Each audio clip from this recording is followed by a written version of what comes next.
Okay, hello. Hello, This is my beautiful friend Anne Marie. She is, how old are you? I'm 91, 91. What year were you born? What year were you born? 1933. There you go. So Anne Marie is one of a very few that is listening to me about stretching, and we met just over a year ago, and I see her every day, and she's been stretching every day for a year. So I'm just going to ask her a little bit about that. She recently she fell and hurt her shoulder, so now we're changing her stretches, so we'll also talk about that. So when you first started stretching, so we'll just have a chat. So when you first started stretching, we were in the car driving from Florida, and I started talking about stretching, and you wanted to know about it, and then you and I shared a room because it took us a couple of days to get home.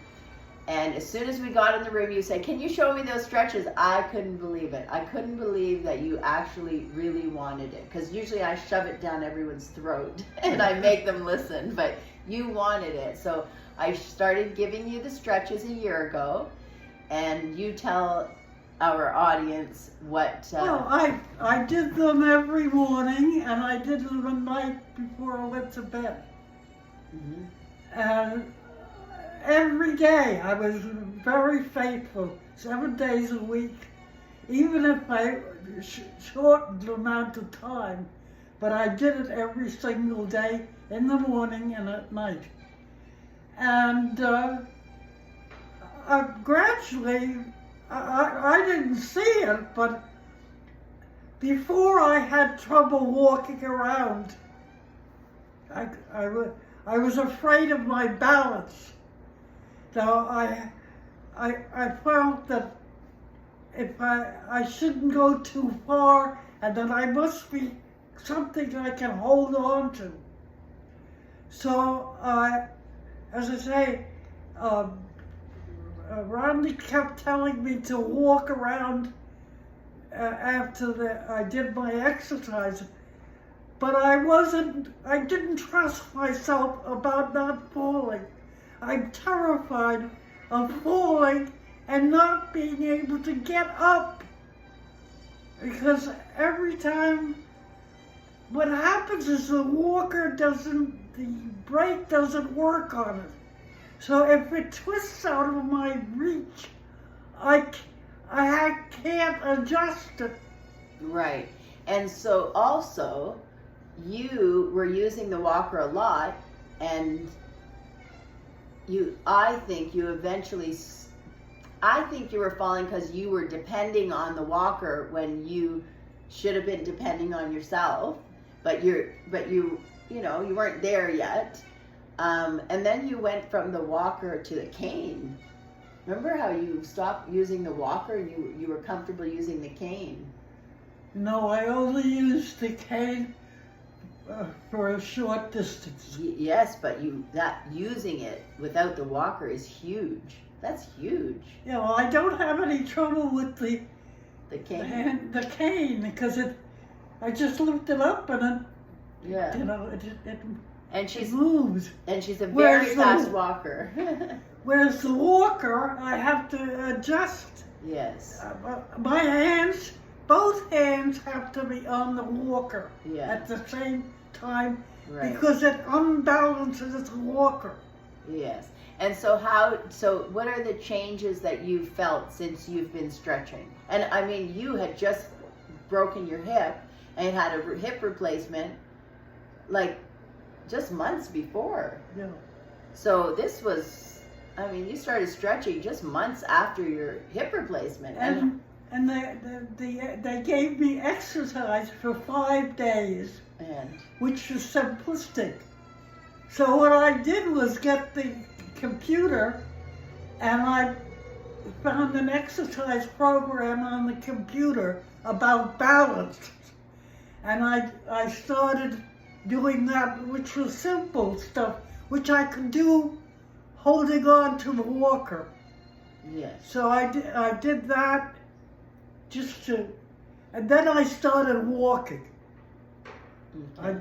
At first I did 2 walks of maybe 4 or 5 blocks twice a day. Mhm.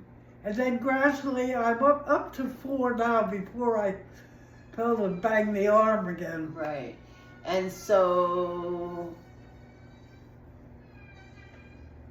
I'm just happy that you listen and you believe me and you're getting results. Well, the thing I like about it is it's not excessive. Mhm. You know, what I do is simple, and it doesn't unbalance me. Yeah. I know how far I can go, Yes. and I'm not afraid of as long as I have something to hang on to, I'm not afraid of standing alone. All right.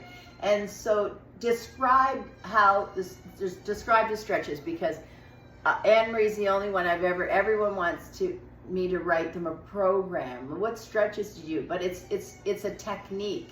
But I do write it down for you so you remember. So can you explain the technique? Because I've been explaining it for 27 years. But can you explain how I teach you, or what the technique is of the stretch healing?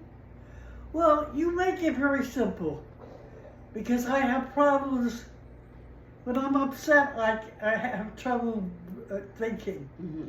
So you usually do it one step at a time. Mm-hmm. So I do, like, usually you give me one exercise and then Yeah. So let's put our arm up. So it's not about like stretching like this. It's not about movement, right? That's not my technique of moving it. It's about holding it, stretching back. Yes, and holding it. And just feeling the stretch pull. And when the body gets tired, like Anne Marie's arms moving it down a bit, she moves it when, there you go.